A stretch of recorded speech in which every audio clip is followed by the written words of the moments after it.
12-14 लाख कोटीचं कर्ज माफ केलं जातं अगदी सहज. आणि हा माझा शेतकरी काही हजारांसाठी मग विहीर, शेतातलं एखादं झाड, कीटकनाशक, दोरखंड, रस्ता, रेल्वे हा पर्याय निवडतोच आहे. सकाळी कुंकू मिरवणारी त्याची बायको संध्याकाळी सूर्य मावळावा तसं तिचं कुंकू हरवून बसते. एका रात्रीत पोरं अनाथ होतात आहे.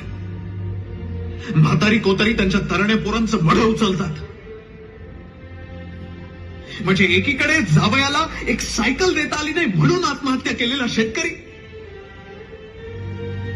आणि दुसरीकडे लग्नात भेट म्हणून 2-2 कोटींची घड्याळ मिरवणारी काही लोक.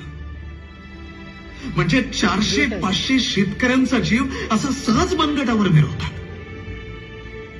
आपल्या सगळ्यांना जाणीव असली पाहिजे की जो घास आपण खातो कदाचित त्या प्रत्येक घासामागे 3 ते 4 शेतकऱ्यांचा जीव गेला असेल.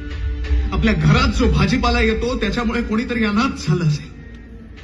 विधवांची एक मोठी रांग रणकी बनून गाववाड्यात बिनचेहऱ्याची फिरत असेल.